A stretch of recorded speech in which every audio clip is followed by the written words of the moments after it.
臣采办完礼物就回来。公主，公主，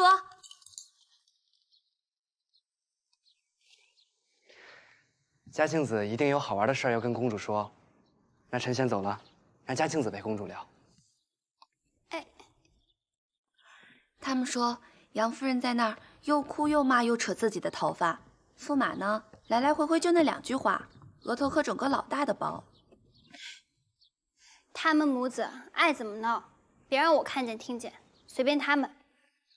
啊，可是驸马这么坚定，倒跟他娘不是一种人。他是哪种人，我又不在乎，只要他别来烦我就行。他们想要的荣耀、脸面，我会尽我所能的给他们。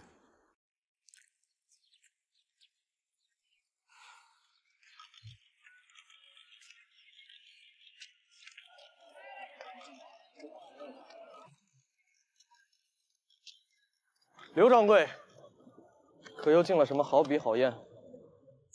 梁老板有什么特别的偏好？您还不知道我吗？肚子里没几滴墨水，我能懂什么？不过是想买给我弟弟。梁老板还有个弟弟，这倒没听说过。我弟弟叫梁元亨，他刚出生不久，我父亲和祖母便过世了。他随母亲回了老家。他9岁那年，母亲也染疾去世，他便走失了。谢掌柜，我再去别处看看。不过最近，我找到我弟弟梁元亨了。哎，那可要恭喜梁老板了。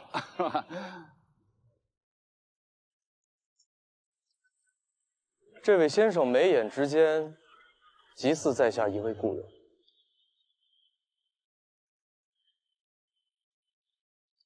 你不要叫我先生。那我应该叫你什么呢？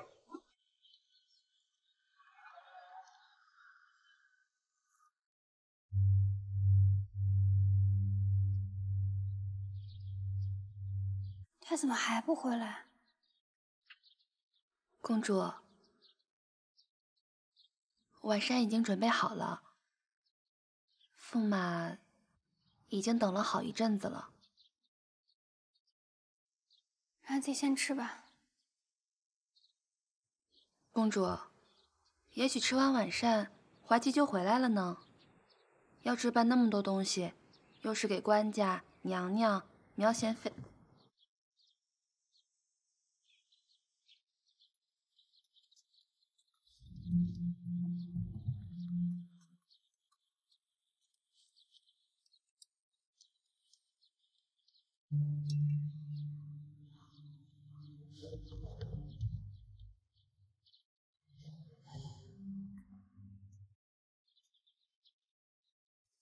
快把门打开。啊，是啊，开着门就不会那么气闷。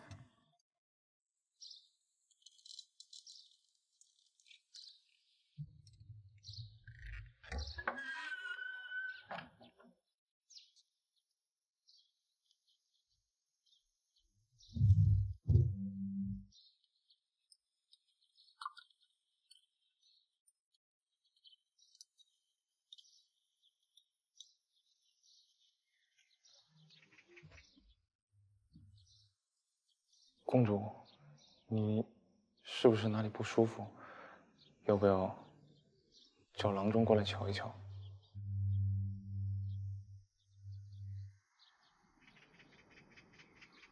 公主，你是不是哪里不舒服？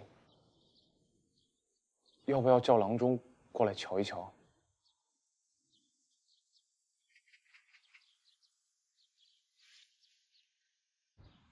你又撞树上了。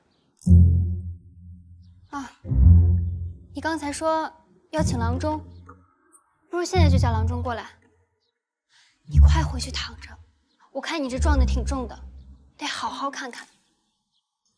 你这几日就都不用过来陪我晚膳了。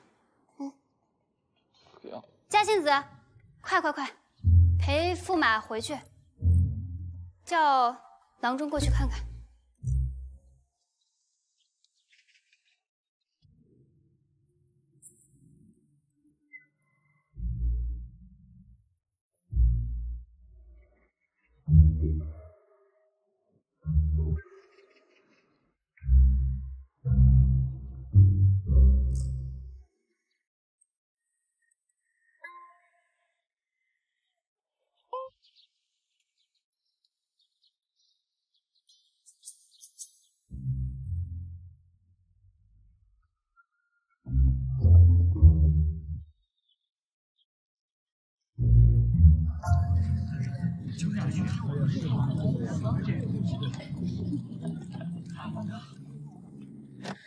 先生，这不是强人所难吗？我说过了，今日有要解释。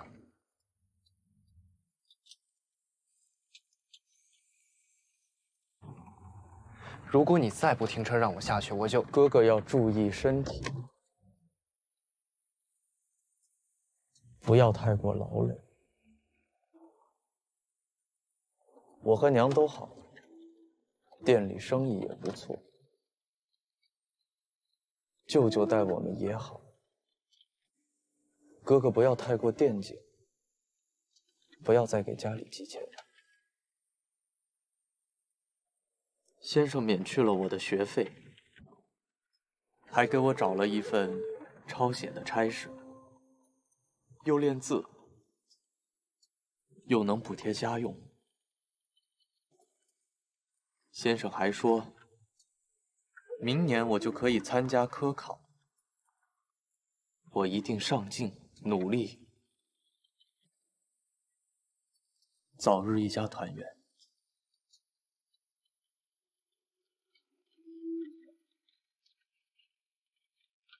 我并不善背书，凡是与生意无关的书，我一个字儿也记不住。但是弟弟写给我的每一封信，我都能记下来。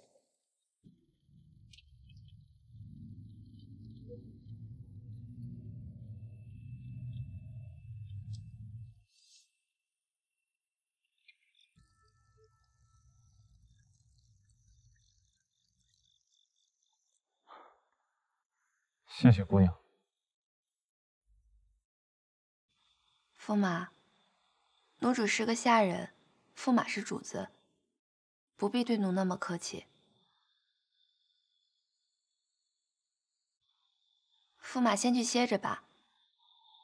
公主让叫郎中来看看，我等郎中来了再走，好向公主复命。我没事的，我也没有撞在树上，我只是……我知道，驸马真是好人，对公主也好。哎，对了，我看今天慧柔的气色不太好，是不是哪里不舒服？公主啊，公主没事儿，就是午睡时被外面的雀儿吵了，有些心烦。那就好。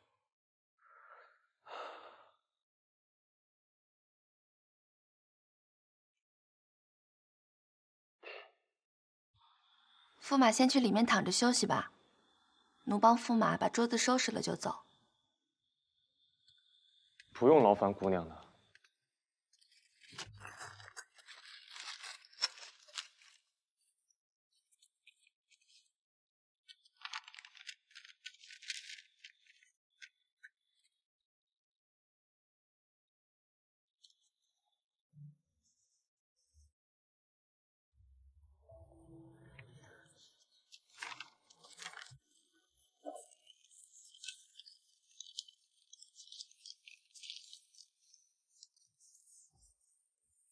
之前官家说驸马的话好，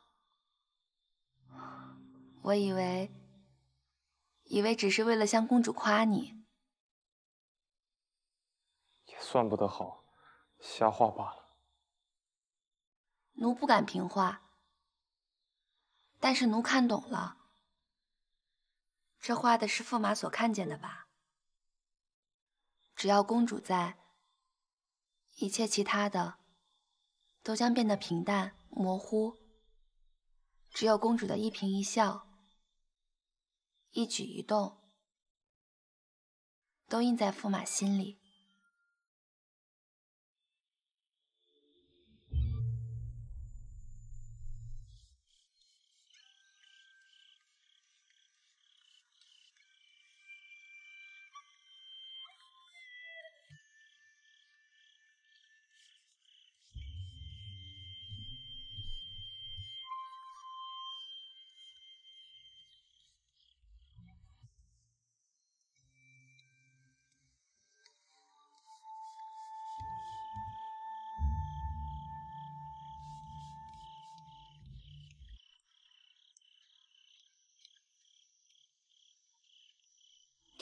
黑了。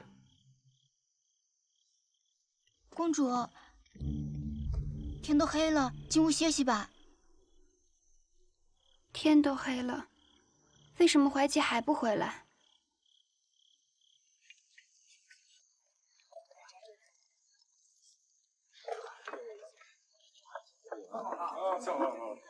下次来啊。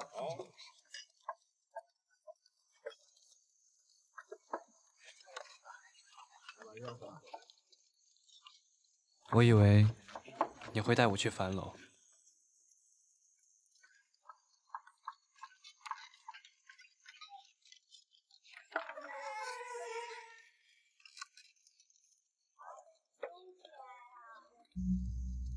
大哥，来吃碗热乎的。这院子，娘当年卖出去了。当时我就发誓了，我一定好好学徒，以后好好赚钱，把这院子买回来，把娘和弟弟接回来，一家人团团圆圆住在这里。天上的祖母和父亲每日看着，也必是欣慰的。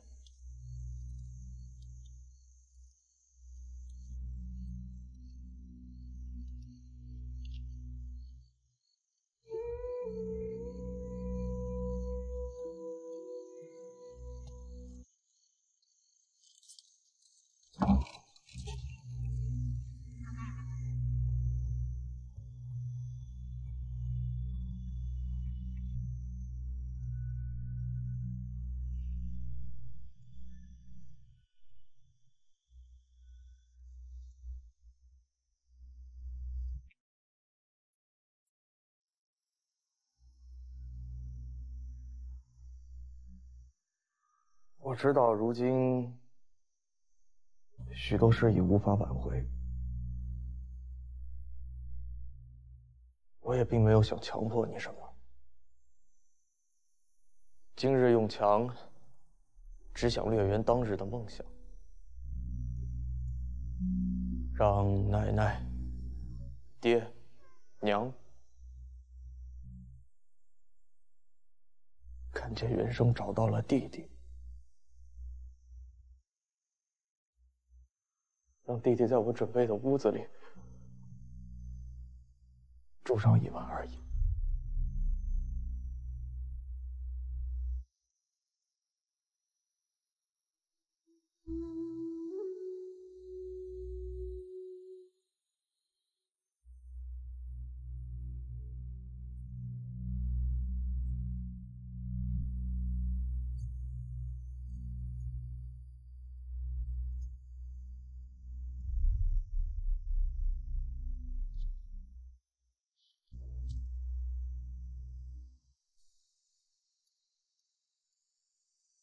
娘，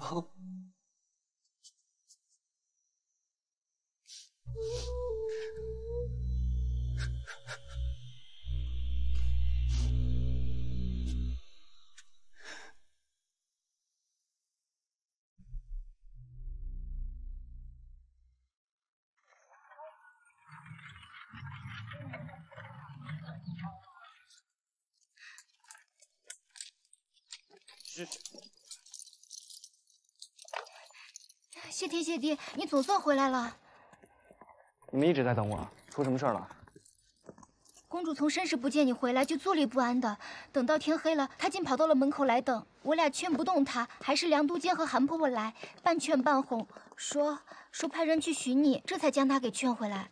后来你派人来送消息说差事没办完，今晚不回来了。她稍微放心，一会儿又更担心了，说你却没说何时能回来。她等到半夜都不肯睡，一会儿担心你出事，一会儿又骂你说话不算话，自己越等越急，忍不住就哭了起来。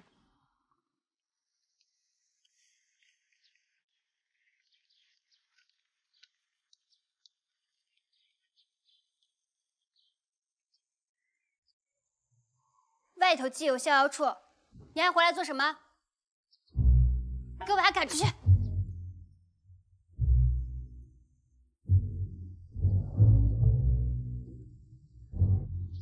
你们两个听见没有？给我把他打出去！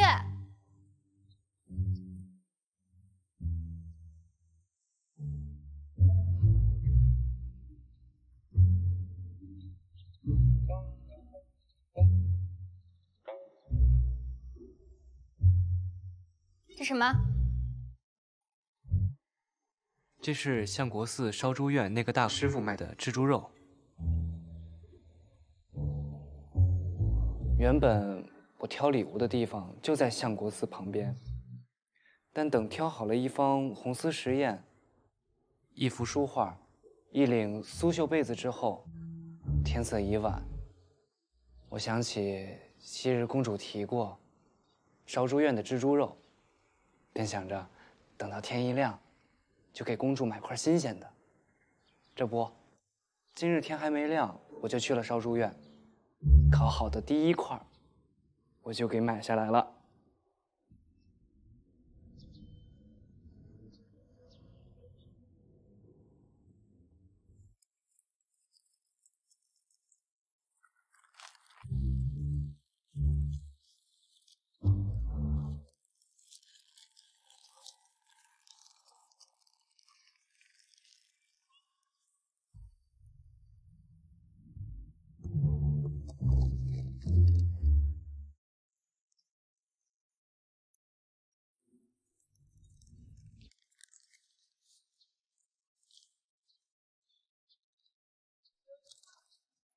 嘿，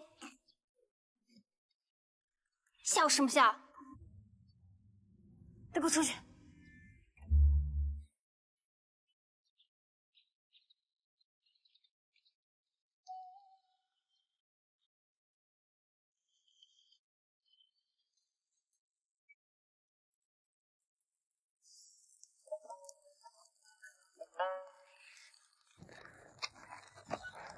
此番臣在外留宿，未先求得公主许可。其罪一，余夜未归，让公主担忧了；其罪二，臣却已知罪，并再次向公主发誓，以后再也不会这样了。无论如何，以后再也不会这样了。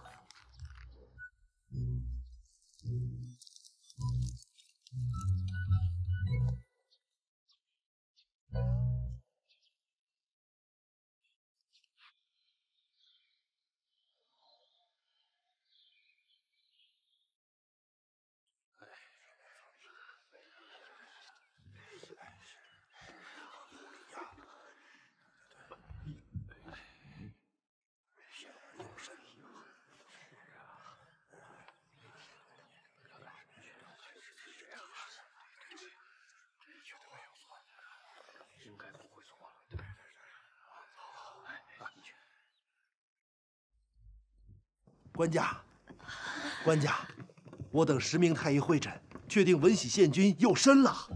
太医确诊，文喜县君有身。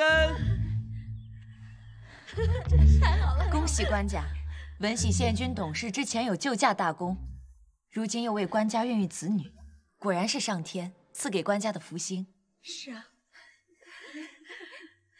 但愿如此。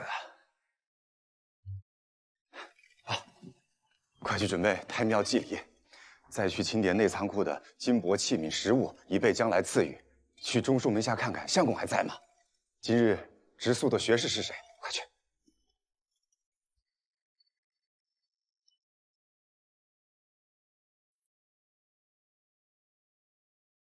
！1月前文喜县君确有身，如今安定县君又报喜讯，群臣纷纷上表贺喜，都道是官家大幸，国朝大幸。这也是官家施行仁政、爱惜百姓的福报。朕想将先帝当年做开封府尹时办理公务所用的谢舍改建成潜龙宫，以供皇子将来使用。这就交由三司去议论吧。这说到三司啊，包拯又上了闸子，弹劾三司使宋祁。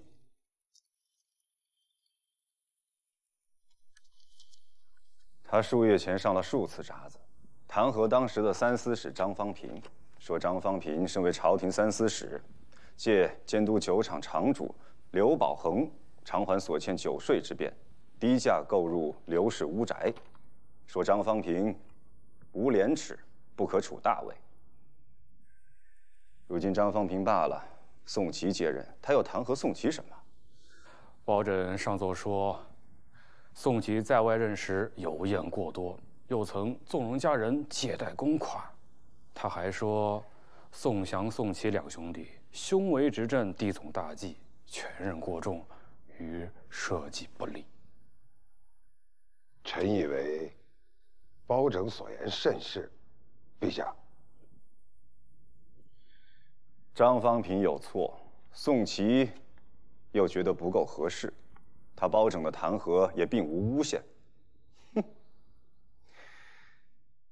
但是这世上有没有能不被包拯弹劾的三司使呢？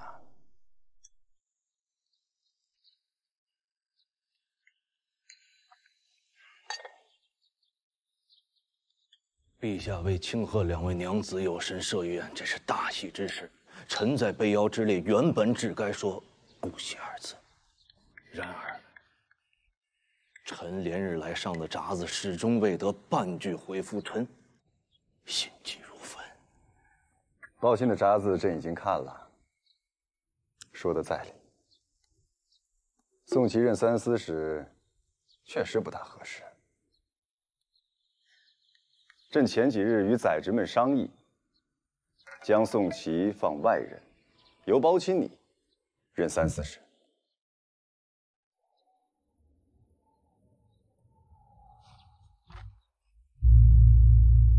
陛下，陛下，老臣一切出于公心呐。朕亦绝非戏言呐。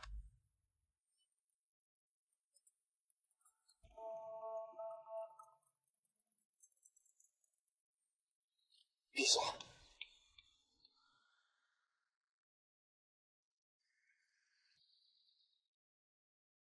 这一对呢是龙凤呈祥。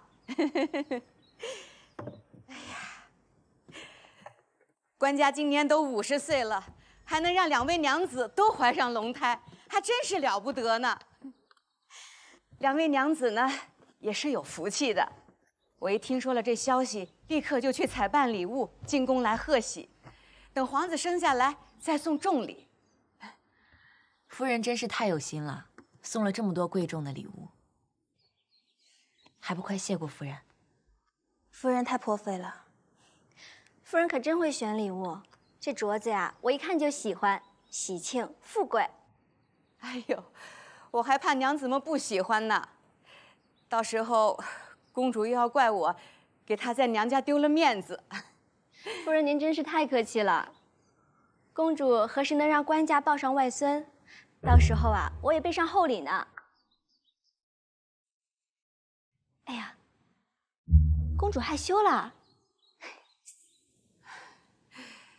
娘子还真是会说笑话，这连手指头都没碰过的夫妻，怎么能生出孩子来呢？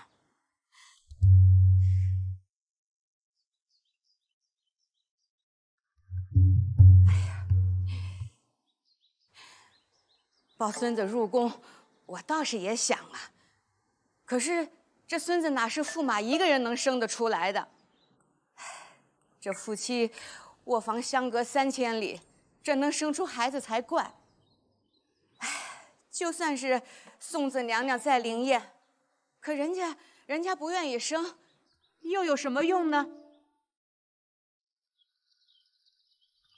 今日国舅夫人与徽柔入宫道贺。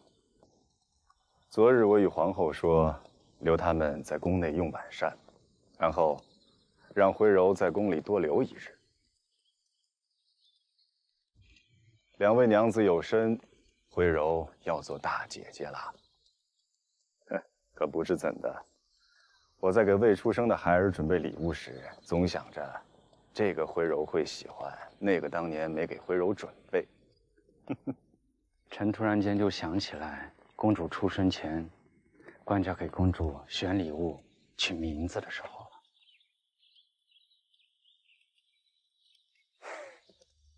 瞧瞧这，想着给徽柔准备的还是孩子们呀。哎，也只能留给未来的外孙女了。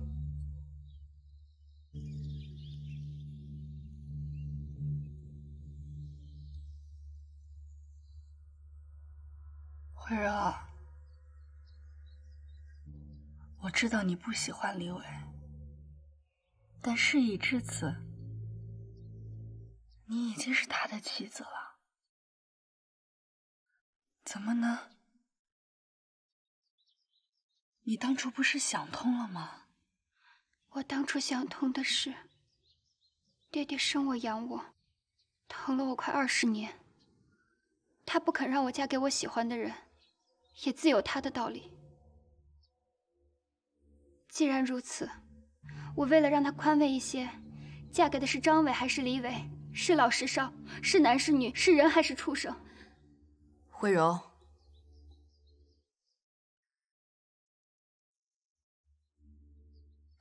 徽柔，李伟是你的夫君，你与他荣辱与共，你怎可如此侮辱他？你从小念的书、学的道理，都到哪儿去了？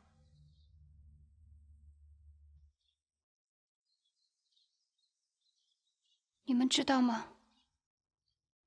我出嫁那天，我心中便想，罢了，我就把公主这个躯壳送给李伟做妻子。但是我做不到。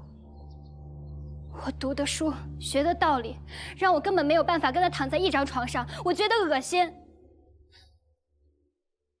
徽柔，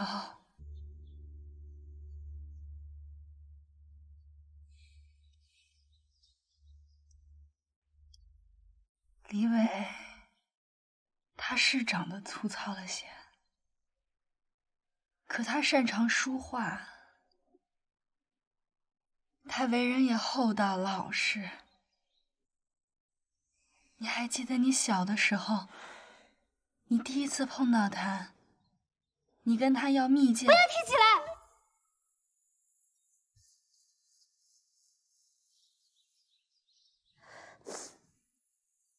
我根本不记得他小的时候的样子，但是现在，我现在唯一的期望就是他不要碰到我。求求你们，求求你们不要提起来！这个肥头大耳、睡觉流口水的男人，他曾经碰过我。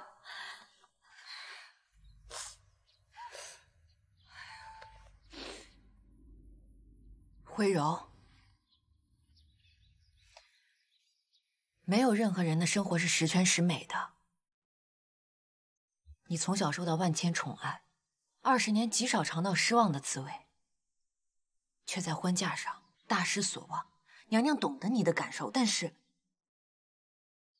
不，娘娘，你不懂。你嫁给了你心爱的人，他没有达到你的全部期待，这才叫做不完美。如果当初我嫁给了曹平，他对我不好，我可以听你的劝说。然而如今，娘娘，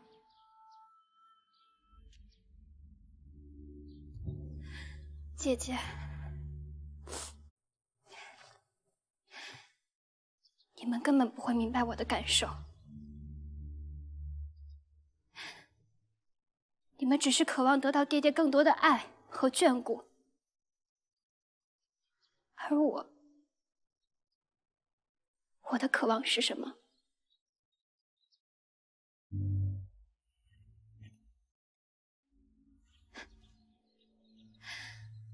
若说我也有渴望，我的渴望便是，驸马今日有朋友来访，或者是有公事耽搁了，不能来，我的请阁用完善。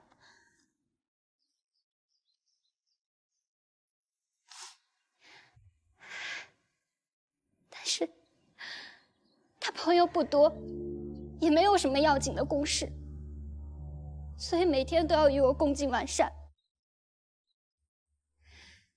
那么我只有尽量的少看他几眼。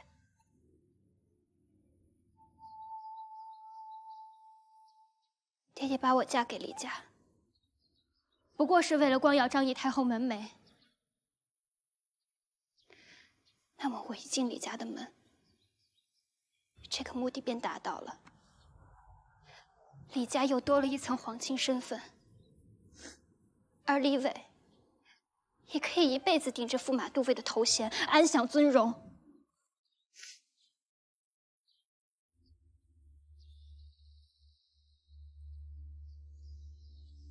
我不是男子，不必承担延续宗室血脉的任务。而我也不限制李伟纳妾，他想要有多少女人，生多少孩子都可以，他不会因为我而绝后。将来，如果他的姬妾生下孩子，我也一定视若己出，求爹爹为他们加官进爵。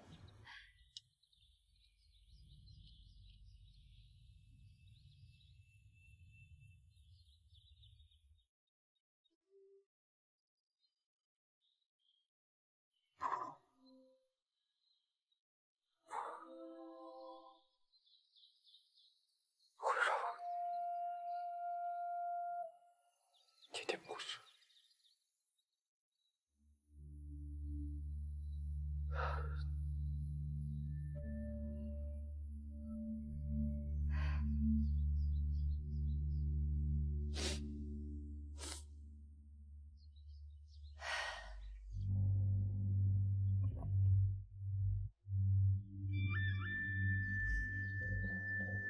爹爹。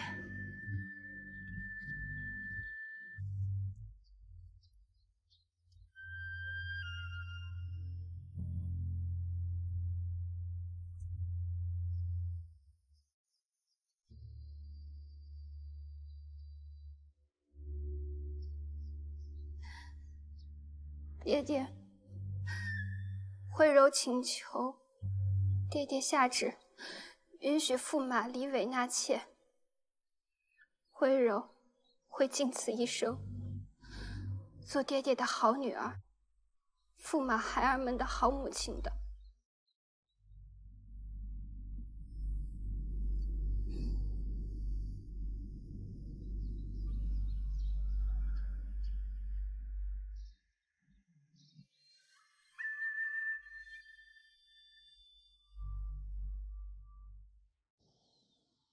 陛下为汝南郡王之丧罢朝5日，汝南王允让追赠蒲王。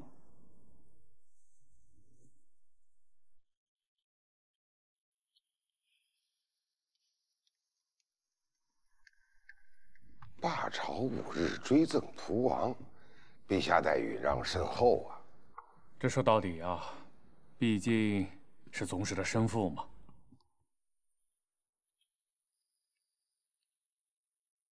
虽是两位娘子有孕，能得皇子的机会不小，但陛下对宗室依旧是与其他皇室近亲不同的。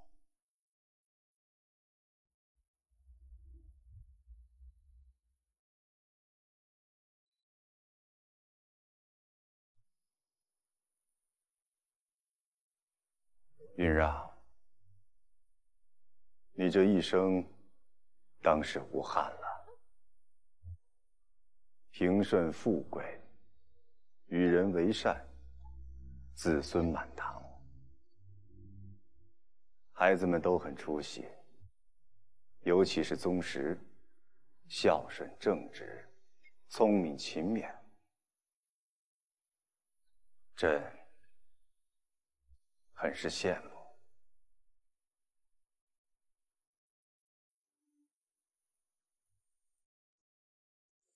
你真的拿给崔白先生看了吗？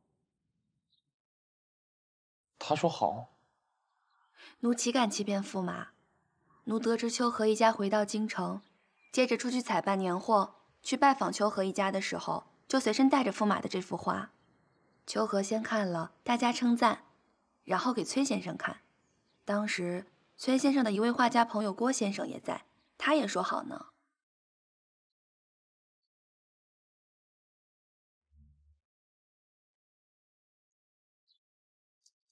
驸马不让公主知道驸马的好，公主自然没有机会喜欢上驸马。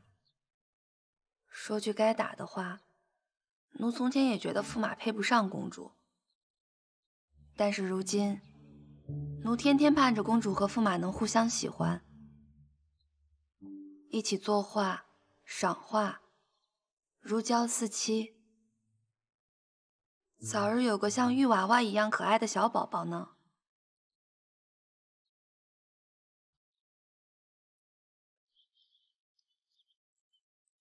你输了，你输了。说好的，你输了，便要送我一件礼物。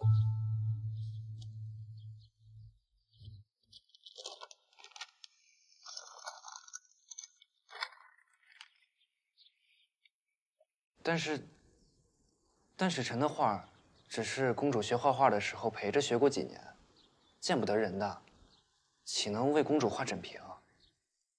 谁让你拿出去见人了？你画的画，我觉得最好。醒着的时候，有你时刻陪着我。然而，到了该就寝的时候，就得换成嘉庆子、笑燕儿他们了。那么，有你画的画陪着我，也是好的。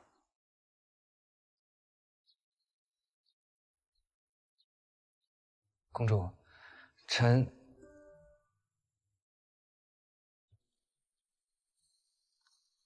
公主需要枕屏上的画，臣去给公主买名家之作。我再说一遍，我要你画的画陪我入睡。我要一醒来就看见你为我画的画，只有那样，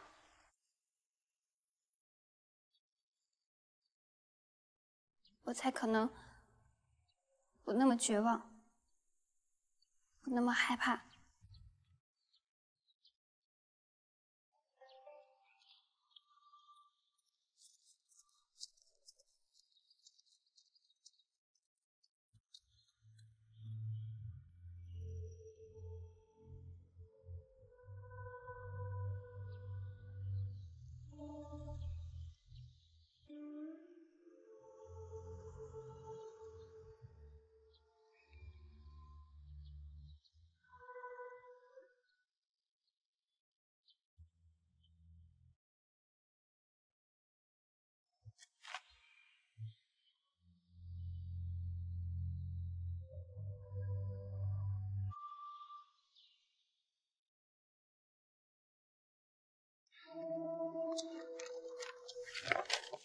哎，驸马！你骗我！你骗我！永远不可能喜欢你！别死了！再怎么样，我都不可能喜欢我。公主不喜欢这画吗？他心里有人，他心里早就有喜欢的人了。别死！他宁可喜欢那个内侍，他早就喜欢那个内侍，一直在他身边，我早就应该发现。那么多年，我每次经过，都盼着见着慧柔，他一直在他身边，我早就应该发现。我早就应该发现。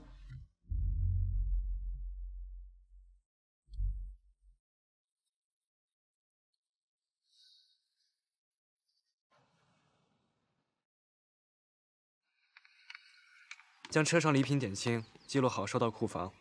你要仔细着写，别漏记，记错了。是。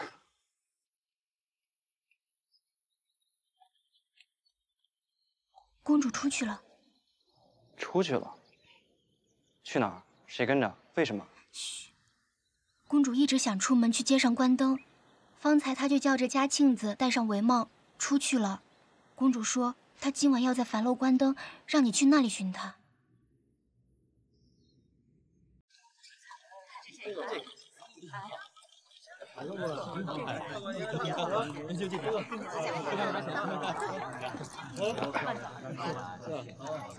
然后，你上次说监控再不见了，我以为我是来找公主的。公主，别着急，东京繁华，好玩的地方多的是。而且今天是上元张灯的最后一日，灯火最为绚丽，大乐场也热闹到了极点。这样，我带你上顶楼，让你能把大乐场瞧清楚。这边。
给我吗？谢谢谢谢。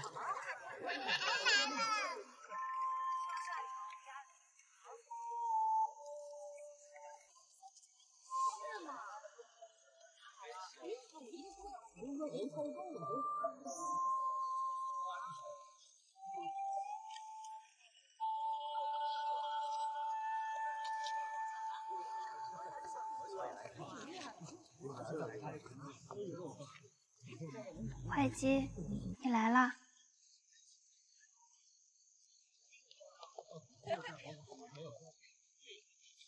你先回府，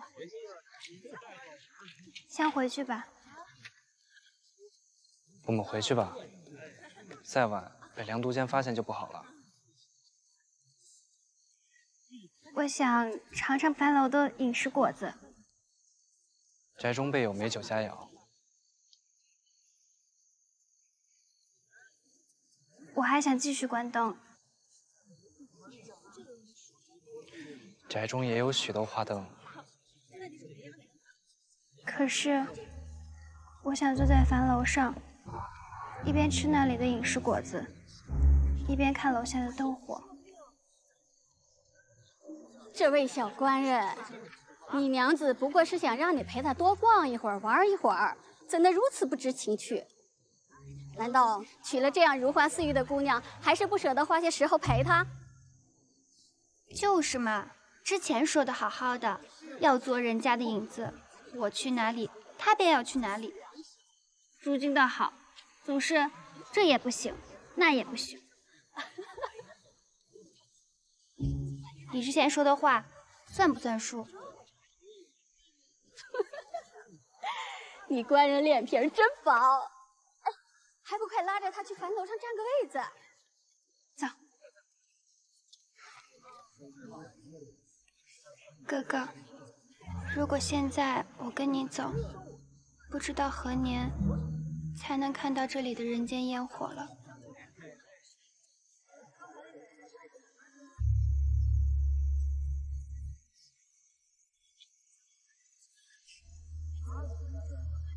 好吃吗？还知道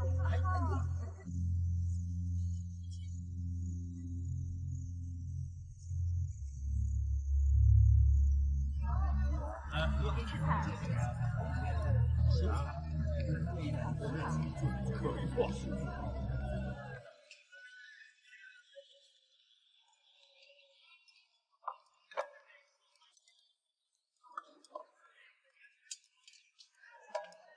请慢用。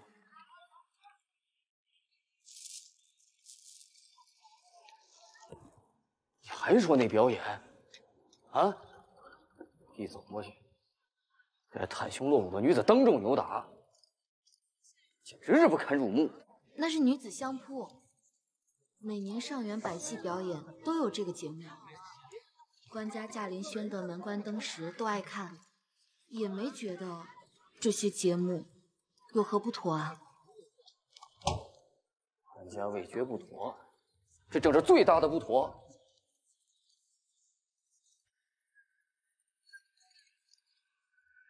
在大乐场的节目里，我最喜欢女子相扑。女子可以跟男子一样竞技，不似以往只能浓妆艳抹的摆弄些丝竹管弦，或做歌姬舞女以娱人。这样的节目，就算穿少一点也无伤大雅。再说了，宣德门前袒露胳膊的男子多了，却为何女子多露一寸肌肤都不行？哎。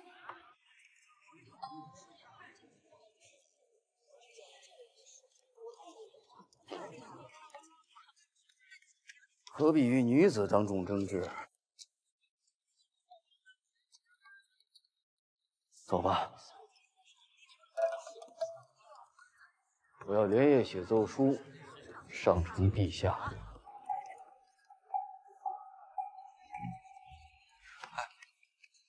这便是司马光，臣与公主说过的。臣小时候替人送琉璃盏，打开却是破损的。多亏他豁达宽容，未加责难。我之前听你说，原以为该是个极清俊潇洒的人物，可谁知道，竟是个这么死气沉沉的老头子。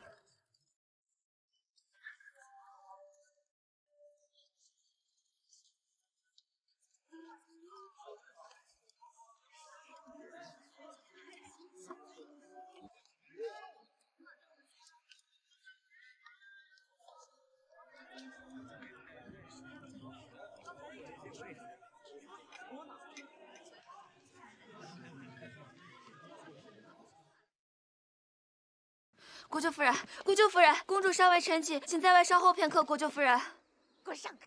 国舅夫人，夫人，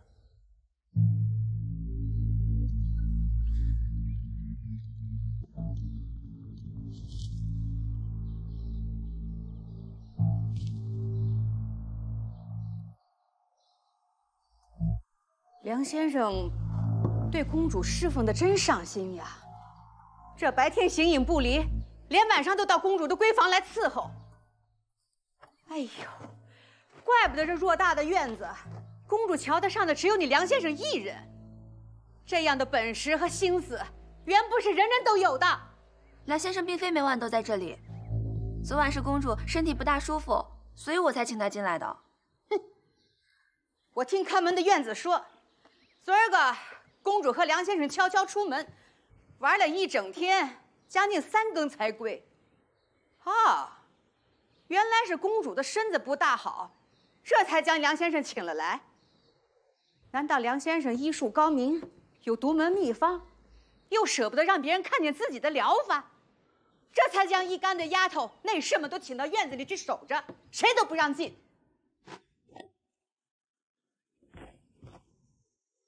你是我什么人？我川宣一个知应人，都要先行上报，经你批准，然后再请你过来看着。我是你什么人？我是你夫君的娘，我是你的家姑，跟你的母亲是一样的。怎么，这心腹把不相干的人请到阁中来过夜，这当家姑的问一声还不行吗？什么家姑？什么夫妇？敢与我父母平起平坐？快来人！再教阿嫂一遍规矩。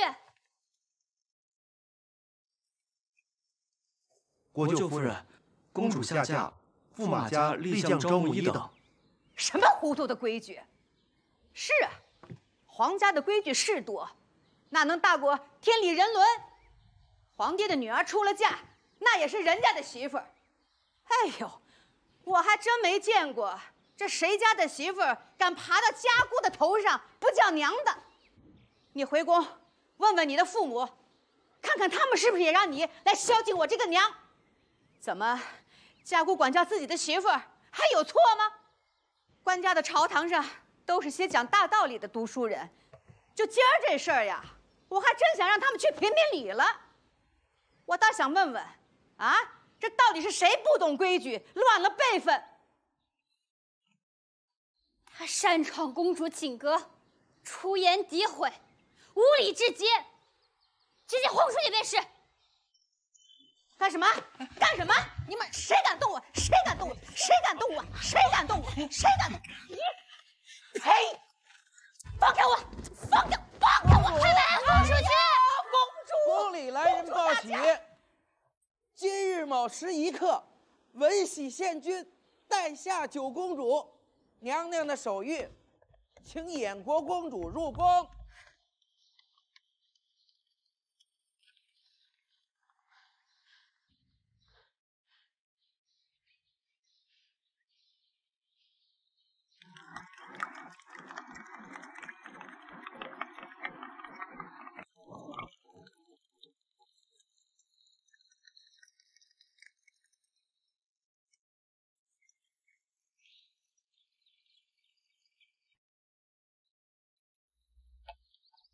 臣妾又输了，心还是不静。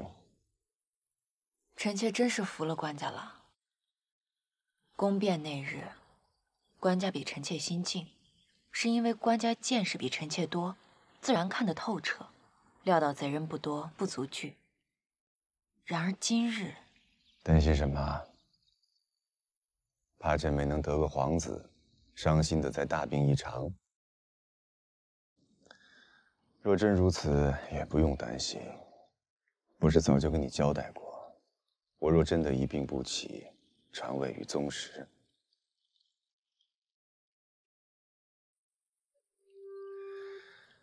其实，若今日真生了个皇子，反而会给我更多的纠结不安。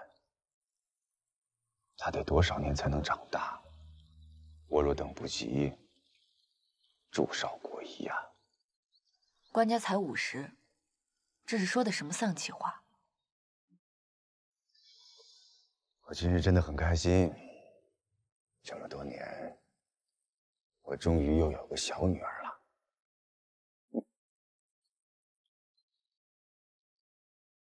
如今九公主出生，那么之前为生皇子而准备的礼仪程式，照旧。照旧。官家，衍国公主到了。快让奶娘把九公主抱出来，给她姐姐看看。这孩子跟慧柔刚出生的时候长得可真像呢。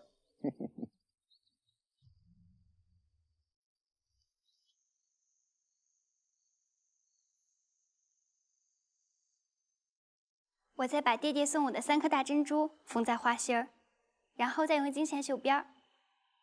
你这孩子，这是小娃娃的肚兜，哪能只图好看，缝那么些硬的玩意儿在上面？哎呀，那九妹妹能戴有金铃铛的脚镯吗？九妹妹何时能长出来头发？我想给她扎小辫儿。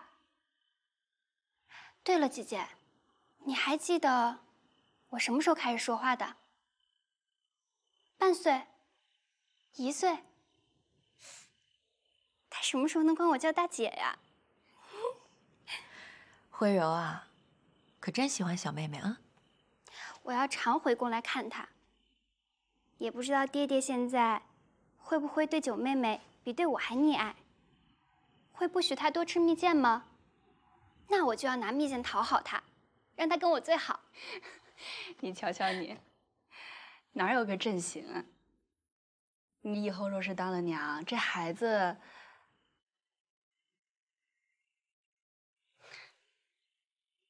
慧柔啊，其实，女人如果生了孩子，大部分感情都在孩子身上。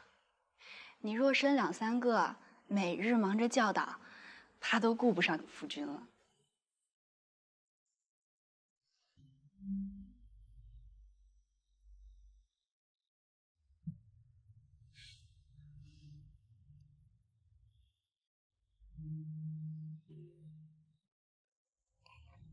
娘娘怎么爱护我，教导我，日后我也会怎样对待驸马的儿女的。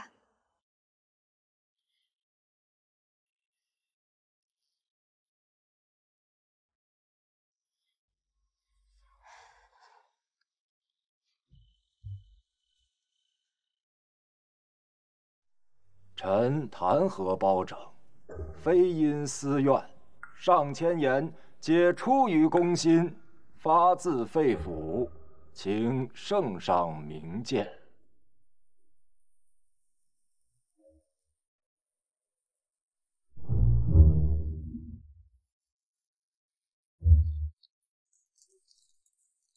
官家执意不肯收回三司使的任命，包拯执意推辞。今日散朝后，官家遣中官去包拯府上，宣得到便见将。也不知是官家说服包拯，还是包拯说服官家。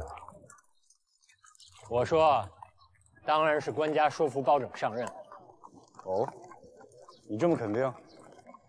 臣弹劾同僚确实不留情面，但也都是出于公心。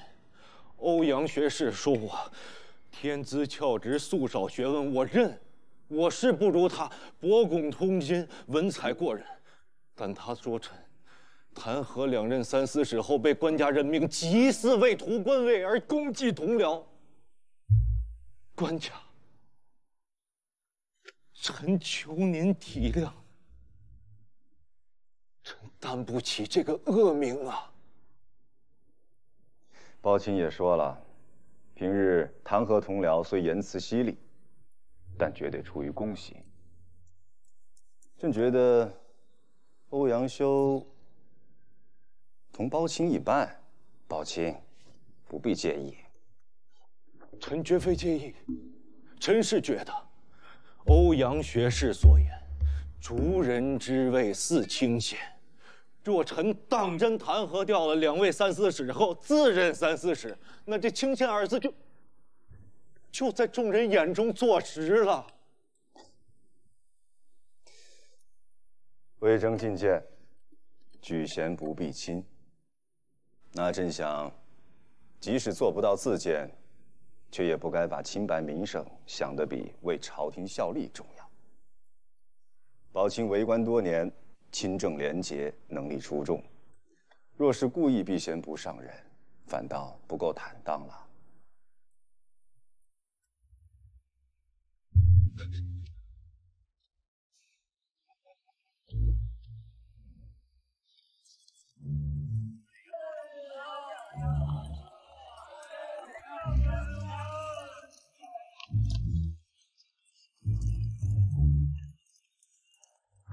我请你喝酒倒是没什么，但是方才说的是谁输了谁请，如今尚不知道赌局结果，你这是要预先领彩头啊！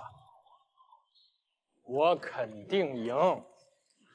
永初在大殿上那样不留情面地斥责他，他一句都没有反驳。第二天便上札子，请官家收回成命，闭门读书不上阵，以此自证清白。若是最终上了任，岂不是真成了为官职清闲同僚？我猜他最终不会上任，你啊，最终还要多请我2顿酒。你怎么就是不明白啊？官家就是要让他顶着骂名上任，然后才能为朝廷卖命。您里边请。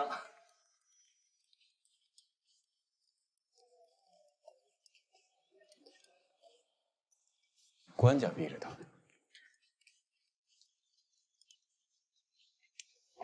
怎么？只能我们以先王之道、祖宗家法逼官家，逼他不许用武将居高位，逼他过继宗世子，官家就不能釜底抽薪，把一顶大帽子扣到著名的包坦脑袋上，一举闷住所有言官，让他们少说2句，暂时图个耳根清净。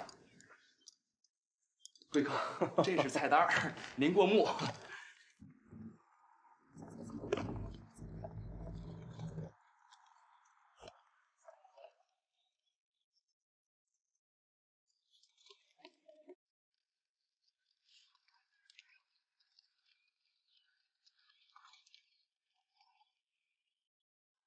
都尉，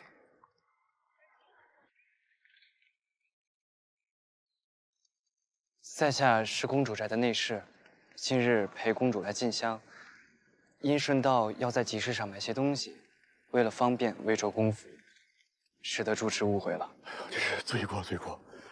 贫僧才升任主持，也是第一次接公主的驾，罪过罪过，罪过罪过了。大师不必紧张，这有什么？阿弥陀佛，公主，请随我来。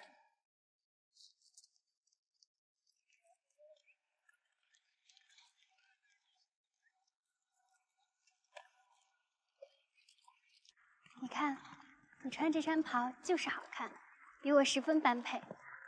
以后除非进宫，不许再穿内侍的衣服了。我让驸马纳妾，他不愿意。他跟公主，他们现在竟然连晚膳都不去公主的寝阁了，要么拎着一袋颜料啊，一走几天，要么就闷在他那屋里。倒是让那女人跟那不男不女的，他们倒是逍遥快乐的很呐。您看，您都说那是不男不女的玩意儿了，您替驸马跟他生气，您都辱没驸马。这要是传到官家娘娘耳朵里，更显得咱们小气呀。那我就忍着。国舅忌辰就要到了，我上次给您说的计策也到了可以用的时候了。公主嘛，她再高高在上，经过了那个事儿，她也就是驸马的人了。等再生了李家的孩子，我看她发愁的就该是驸马纳妾有相好了。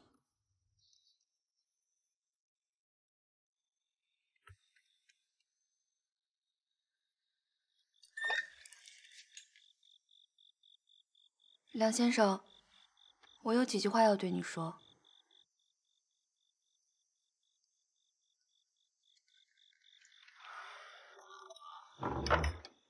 求梁先生成全公主和驸马。你这是怎么了？我们又有谁不盼着公主和驸马和和美美的？但是公主心里有喜欢的人啊。若喜欢的人一直给她希望，她便不会看驸马一眼的。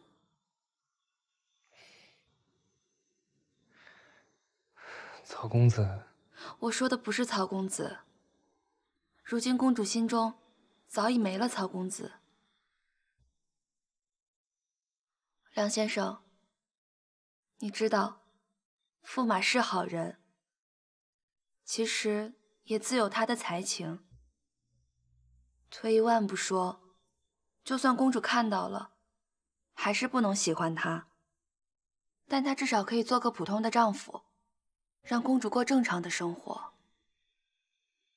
还有给公主孩子，可爱的孩子们。有了孩子，公主所有的孤独、寂寞就都被填满了。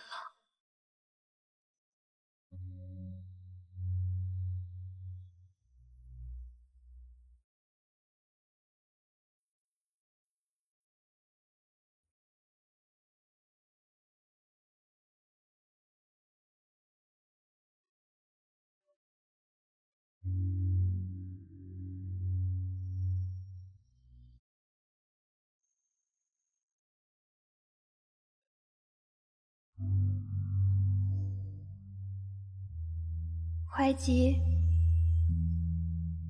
在慧柔心里，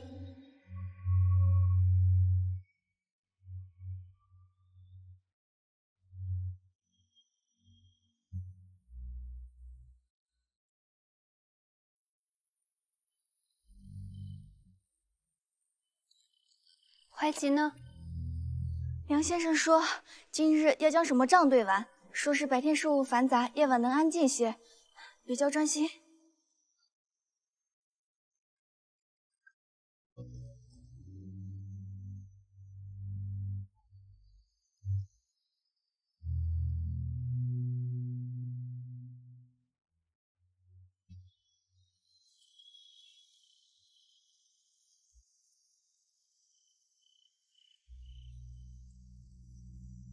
回屋吧，我也乏了。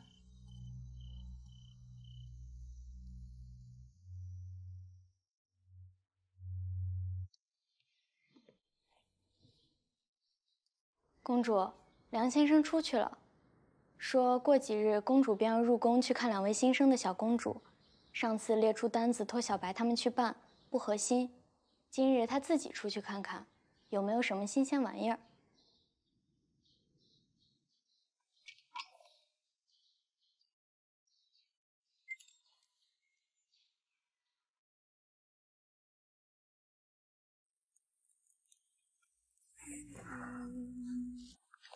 是深睡的气息，繁华在每个缝隙，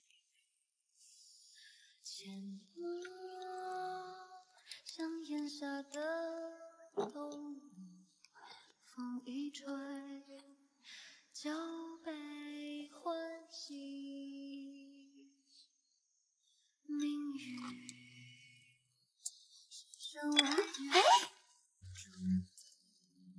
公主，你还没有用晚膳吧？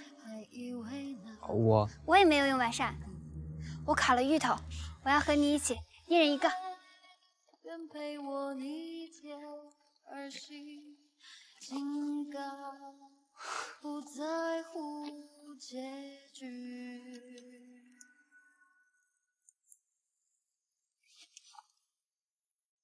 桃之皎皎春和你，红霞摇弹风雨息，枪下梦痛不知情，初儿戏，小蝶独酌一花蜜。你吃吧。遥遥金玉玉，一家一世一夫妻，奈何前缘情深情为天命。慧姐，我答应你，以后天黑都不来找你，但是你也要答应我，白天不许离开我的视线。要是有任何要出去办的事，都必须要先跟我说。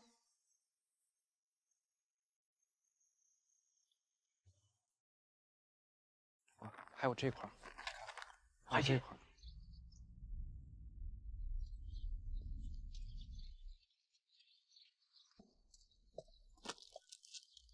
梁督监，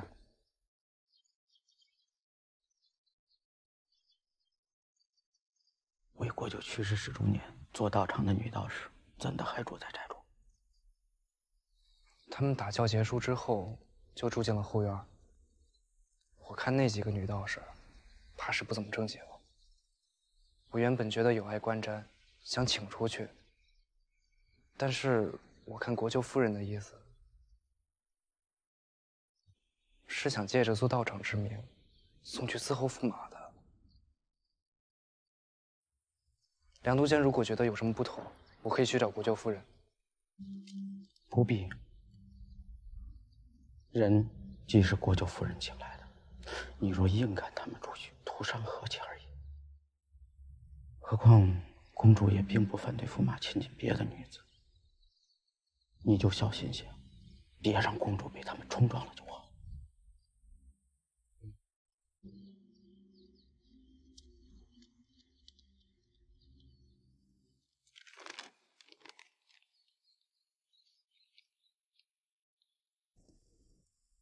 公主，怀吉，我得了份合奏的曲子。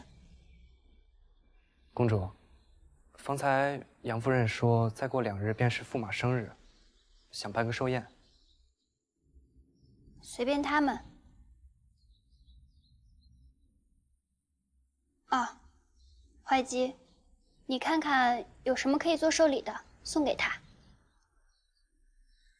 夫人想请公主出席寿宴。毕竟1年就1次。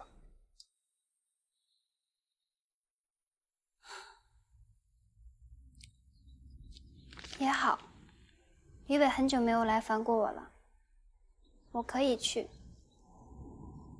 给他送份厚礼吧，希望以后也能这样，平日里不相往来。那你陪我。臣有许多事儿要做，但是每次向公主请示的时候，公主总不容许臣出去。不如这样，驸马寿宴当天，公主去给驸马贺寿，臣一早就出去办事儿，一定在1日之内把所有该买的、该办的都处理好，再给公主带相国寺的蜘蛛肉回来。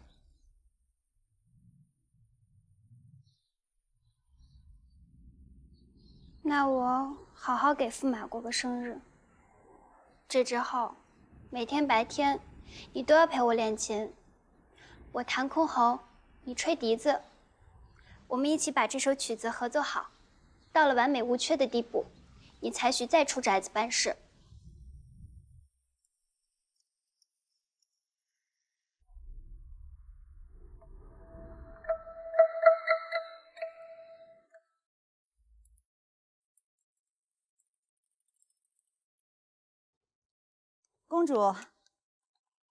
公主留步。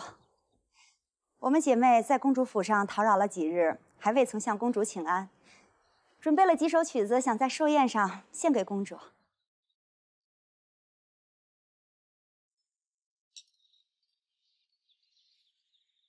公主请。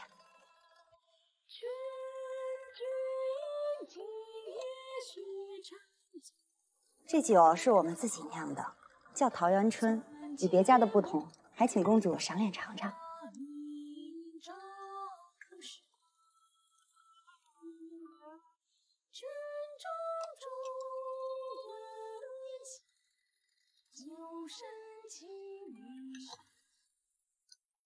公主，刚才那杯是我敬公主的，这杯呢是福月敬公主的。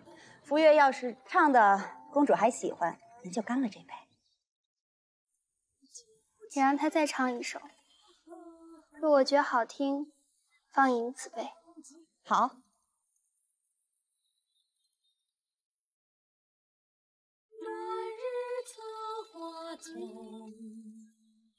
多空吹摇落，芳草惹烟起，若须随风拔。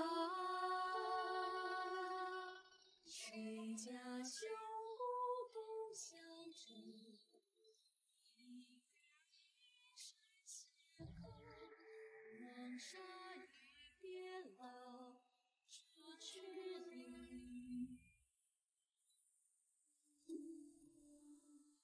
你们都是修道的仙姑，却不知你们修的是什么道？为何也想嫁情郎，做鸳鸯？修道又何妨？桃源深处有软郎。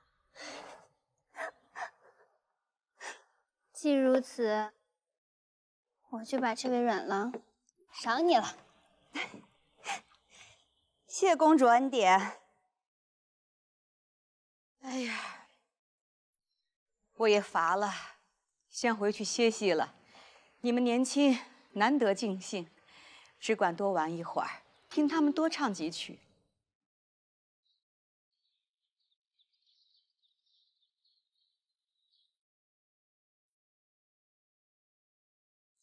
公主可还好？我再敬公主一杯。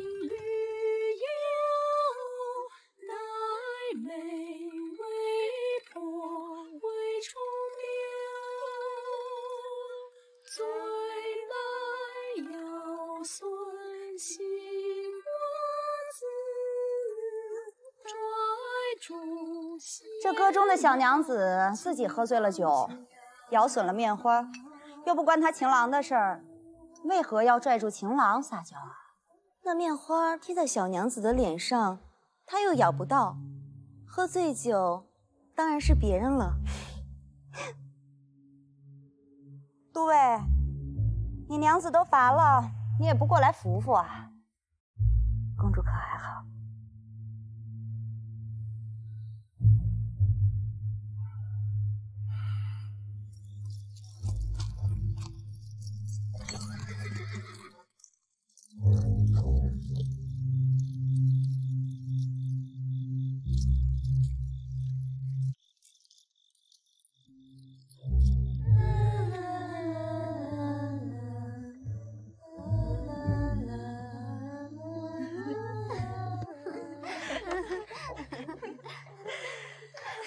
公主呢？两间绣烟有泪珠，酒阑冲得虚幻雨。风平远尘素，金铺兰舍尽。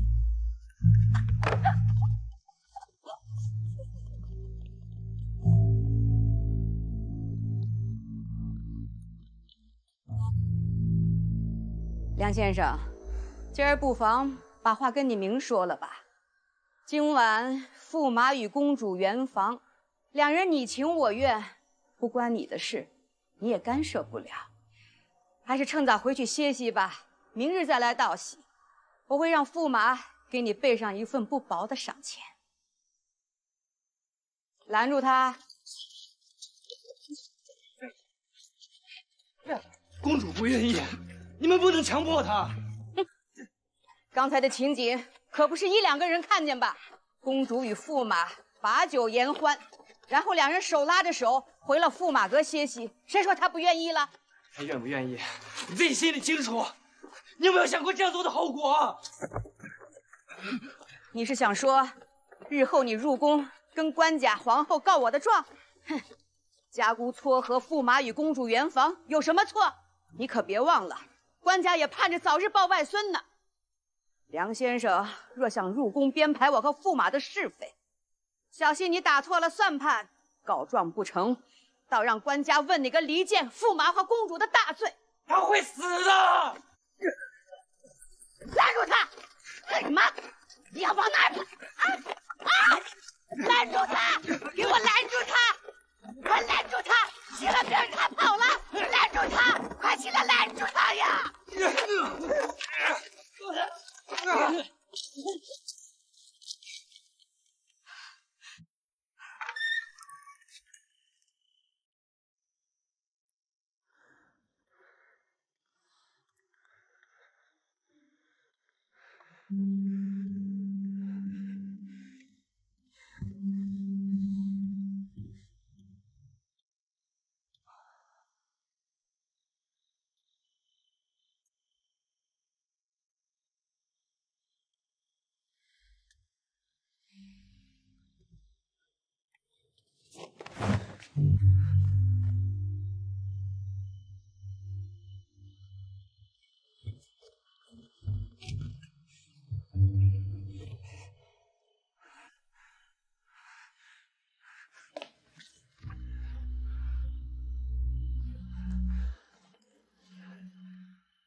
公主，我们回家。